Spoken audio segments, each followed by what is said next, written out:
6 months ago my husband came bursting into the bathroom to catch me using my vibrator in the shower. He threw a hissy fit about it and said that it was basically cheating and guilted me into apologizing and promising not to do it again.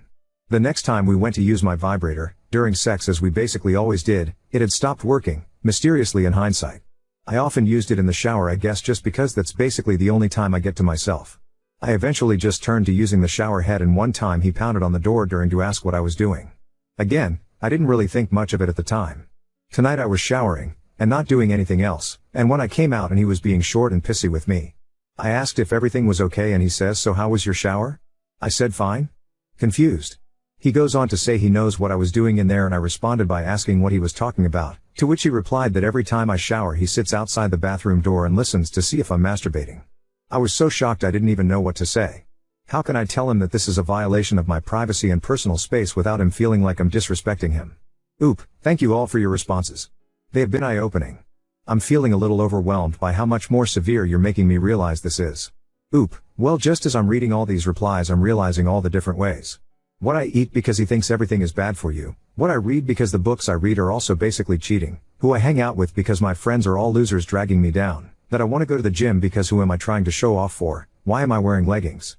Who am I trying to show my ass to, etc., etc., etc. As I stated in this update, I called my dad and basically just explained that we were having some issues, and just to ease my mind I wanted him to come down and be nearby when I talked to my husband. He did not press for more info and told me that he was on his way. He and my mom live / 6 hours away, so it's not exactly a very ideal ask, but he didn't even hesitate, which I am grateful for. He arrived Friday night and parked outside our condo, and we agreed that I'd call him and immediately hang up if I needed him to come inside, in case my husband got aggressive or angry. I did not expect him to, since he never has before, but some of the comments made me feel like I'd better be safe rather than sorry. I debated all day Friday about how exactly to approach this situation and how I could trigger this conversation without him shutting down or getting angry. I decided to casually approach the conversation and ask him how he'd feel about me getting another vibrator, to replace the one that mysteriously broke after he caught me using it in the shower. In response he asked what for? To which I replied because it feels good. I knew this would be his response, but it was something along the lines of what am I not good enough? As it usually was in the past. I explained to him that it has nothing to do with him not being good enough, and that sex is supposed to be fun and experimental and interesting, and that it was just something that would make it better for both of us. He then suggested that I just wanted it to use on myself, to which I asked if that would be a problem.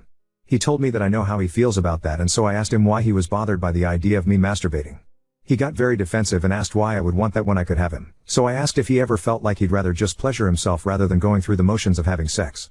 He said no, and that he's not a beta who spends his days stroking when he could be doing anything more productive. I explained to him that that was okay if it was his preference, but that sometimes my sexual desires are to pleasure myself versus having sex.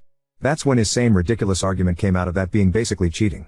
Pulling from another Redditor, I explained that cheating involves multiple people, and that it is impossible to be cheating if I am alone. He told me to fuck off and go stick the shower head between my legs. I started to get upset and realized that here is when I always back down. I feel the need to apologize and make him feel better. It'd usually have started something and would end up guilt fucking him because I felt bad, but I didn't. I told him that he made me feel like he was trying to control me and my body and that I wasn't okay with that. He told me I could go be a fucking whore somewhere else then, and got up off the couch and ran upstairs. I could hear him slamming my drawers open and acting like he was putting my clothes in a bag. I resisted the urge to run up there after him and just decided to sit there and see what would happen. Eventually he came back downstairs and apologized and said that he's very uncomfortable with the idea of me masturbating in our home. When I asked him to explain why, he said because it makes him feel unwanted. I told him that this isn't true, and that I do want him, but sometimes I just want that, and he said okay I guess. I decided to leave it at that for the night, and didn't want to press any further. I told my dad it was okay to go and that I was so sorry for wasting his time, and he told me he'd be staying the weekend at a hotel just to be safe. Eventually we went up to bed and I realized if I left it at that it would just get swept under the rug like it always does. I'd go on putting up with this until it came full circle again, and I was not going to do that to myself. I decided to ask him about him telling me that he listened to me when I showered. I told him I want Ed to talk about it, and he told me that he was just joking and that I'm a fucking moron if I actually thought he was serious. I told him that it was an odd joke, especially considering he was angry and very much not laughing when he told me. He insisted that he was joking, and I told him that I didn't believe him. He then responded by saying he wouldn't do it again. This went in circles for a bit before he finally admitted to deciding to do this after catching me in the shower. Instead of accusing him of anything, I asked him if he thought that was an invasion of my privacy, to which he informed me that we are married and I do not have privacy. I told him that was an issue and that in order to have a healthy marriage we both needed privacy. He was determined that there is no such thing as privacy in marriage, so I flat out asked him if he wanted me in the bathroom while he was pooping. He said no. I said right, because you want your privacy. He told me that's different. Over the course of the next 10 minutes or so, this escalated from a simple conversation into a full-blown screaming match, and we got absolutely nowhere in our argument. It was like talking to a brick wall.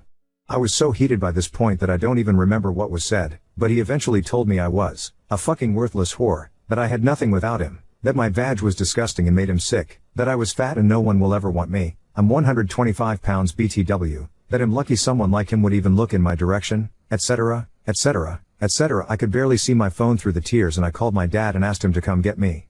My husband looked at me and said, your fucking dad isn't driving 6 hours to come get you, you dumb fuck.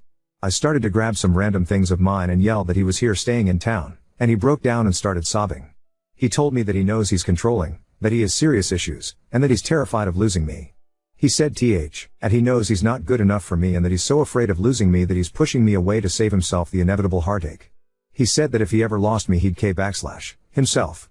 As I watched this grown-ass man snotting and crying in a heap on the floor, I kinda realized that I feel nothing for him. Like, nothing. The blinders I've been wearing were removed and I no longer saw the handsome, intelligent, caring, strong man I once did. I saw a pathetic, abusive, controlling, sad, and sick person. I came to the realization in that moment that there's no fixing this, and even if he does change, I would never trust him or see him in the same way again. My dad knocked on the door and my husband ran and hid in the bathroom. I took my bags and went outside to meet him. He asked me if I wanted to talk about what was going on and I said no. He asked what I needed from him and I asked if we could just go back to his hotel room. He asked if my husband hit me and I said no. Before we had even gotten to the hotel my husband began texting me. It started with pleading with me to stay and forgive him and turned into insults over the course of the next day or so. He never threatened me physically, but told me if I didn't come home I'd lose him forever, that I'd be losing out on the best man I'd ever have, etc., etc. He told me that his friends laughed at him for being with such an ugly bitch, that his parents hate me because they know I'm not good enough for him, that I couldn't get pregnant because I'm probably a fucking whore banging other guys on the side, that he was embarrassed to be seen with me in public, and so much more. I'm leaving. And not because Reddit told me to, because I'm genuinely not even remotely interested in staying with him and because I deserve better. I spoke to a friend from school, and will be staying with her until I'm done school next month. After that, I'm going home to figure some things out and get a fresh start. I'm currently in B.D. in a hotel room with my dad and have never felt more loved or safe. He is going to go over to the house tomorrow and retrieve my belongings, after which he is helping me move into my friend's apartment and then heading home. I don't have much to say at this point other than thank you again to everyone who made me realize how dangerous this situation could have been. I was determined that we were not going to divorce, but after Friday night I don't think there's any going back to that. I'm over it. I might update again, I might not. But making that post genuinely might have saved my life. Update 2. I have not blocked his number because I want to collect these messages in case they are needed during divorce proceedings or anything like that. Also, no, I have not responded at any point. Eventually he turned to sending me texts about how he'd been cheating on me the entire time we were together and told me that he fucked 2 girls the night of his bachelor party. I forgot to mention, I wasn't allowed to have a stag party. Whether he's telling the truth or not, I don't really care. He also told me that he can't believe how easy I was and that he never intended to stay with me but that he just wanted to fuck me when I turned 18 and dip. He stopped texting me after sending me an essay on Wednesday about how he was going change and wanted another chance and all that. I have to confess that I almost caved reading that because he was saying things that made me believe that he was telling the truth.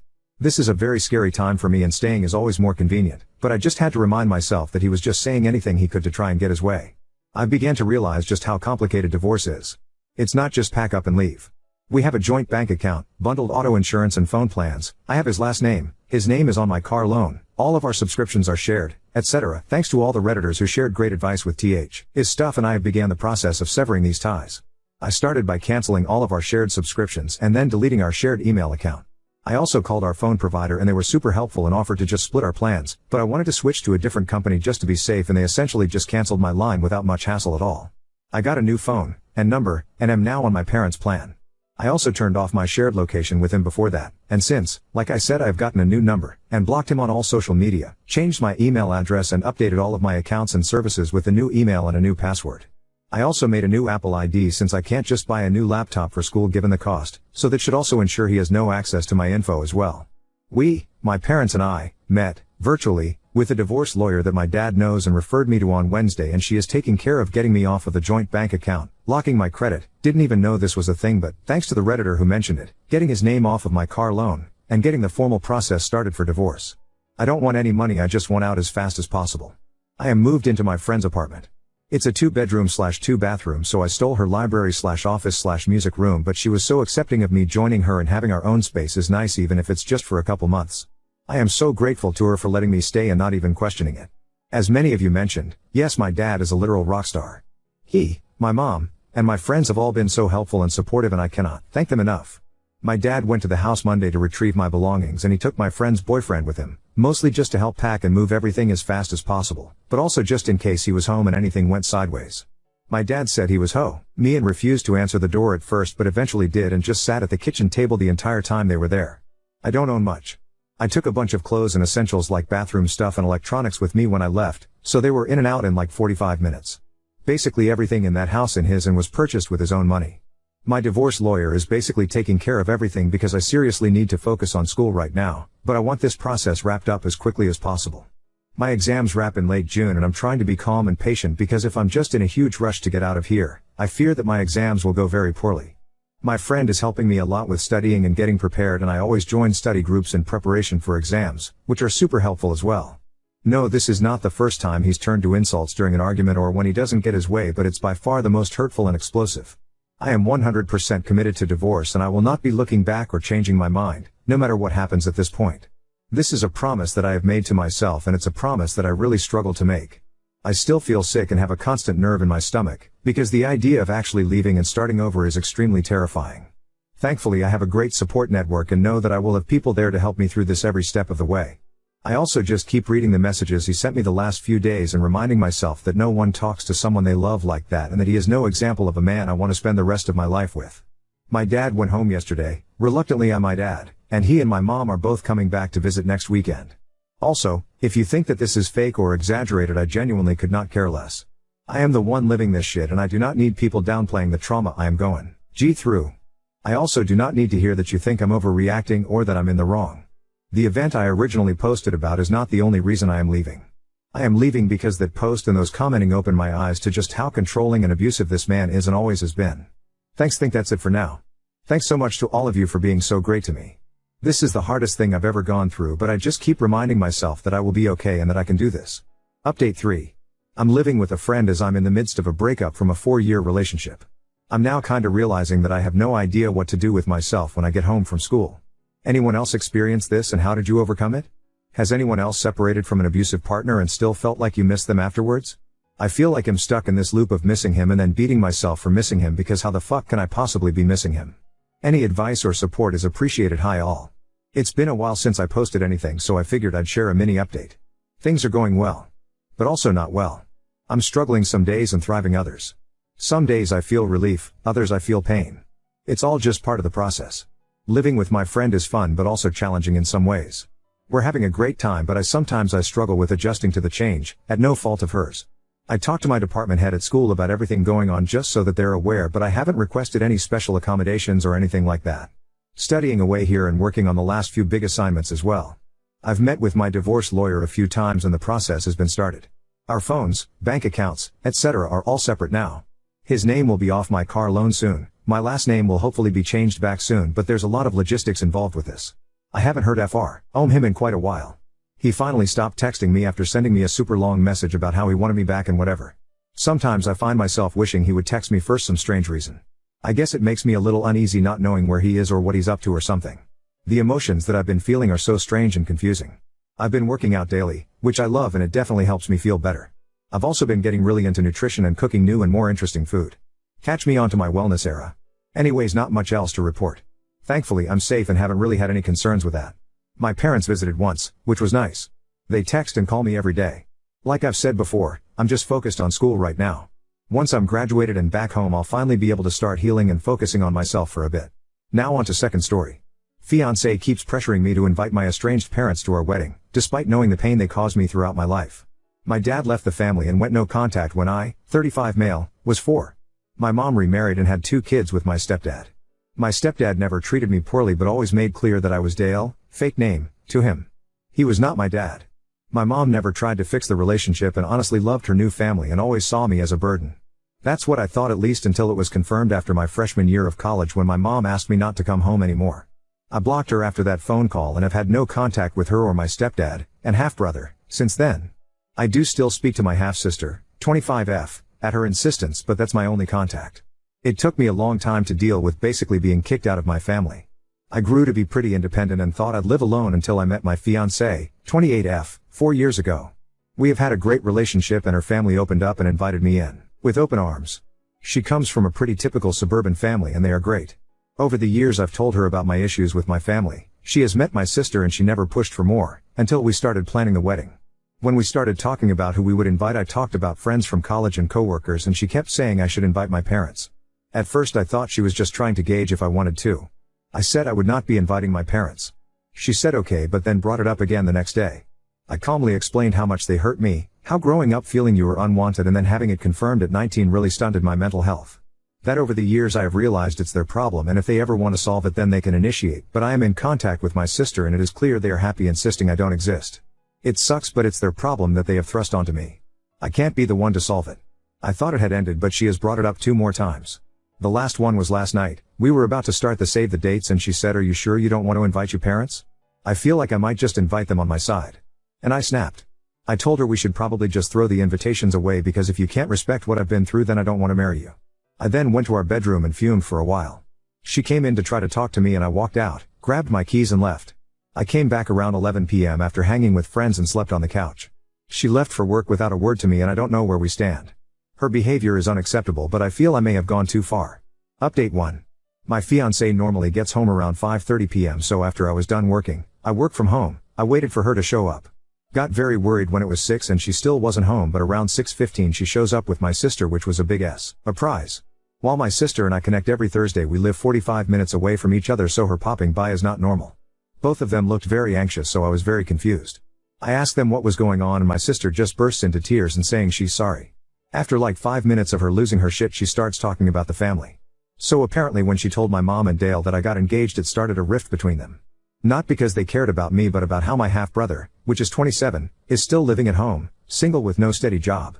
If you're thinking, wow, they kicked you out at 19 but let him stay there past when he could rent a car, don't worry, I said it out loud. My mom apparently wants to do the same to my half-brother, but Dale won't let her. So they are currently separated. With my mom living family and refusing to come back until my half-brother is out of the house. For some reason that defies all logic and reason, my sister thinks getting an invite to my wedding will bring the family together. Since it was my engagement that caused the rift. At this I blew up a bit. I told her that my engagement had nothing to do with it, that their shitty parenting and poor relationship skills caused it and don't put that shit on me. She cried even harder, and this time I was not going to console her. My fiancé is just sitting there the whole time, so while my sister is trying to get herself together, I question my fiancé about this. She also tears up a bit but tells me my sister was telling her about how I always bring up the family on our Thursday and that deep down I wanted to repair the relationship. I asked how she could believe that when I was very clear that I was no contact with my family and had never mentioned wanting to be in contact. I told her that I tell her everything and would never hold back something like this without talking to her. She's always been my sounding board. When I switched jobs last year, we talked about IT every night and her advice mattered more than anyone else. She apologized and then wanted to show me her phone. Specifically the messages between her and my sister. At this point my sister perks up and asks her not to show the phone conversation. But my fiancé tells her she's trying to save her relationship. My sister has just been straight up lying about our Thursday conversations. Saying how I was always talking about reconciling, how I would never admit it but I'm partially at fault too, how I really want to see them all again. Every time I would tell my fiancé no, she would text my sister and my sister would talk about how I just couldn't be open because I was embarrassed. Just completely false. I would be perfectly happy never seeing any of them again. I can't believe my sister still sees them. At this I tell my half-sister to leave and that Thursdays are cancelled. My sister puts up a little bit of a fight but I ignore her until she leaves. She keeps saying sorry over and over again, but honestly I'm done with her. I've blocked her and will be no contact with her for the time being. A complete betrayal of my feelings and relationships. As for my fiancé and I am still very upset. She went behind my back with my sister. Never asked me about it. Let my sister manipulate her and honestly hurt me. I told her I love her but my trust is broken. We've agreed to go to couples therapy and see if we can repair the relationship. I hope we can, but I'd say it's a toss-up for me. She's got a lot of work to do.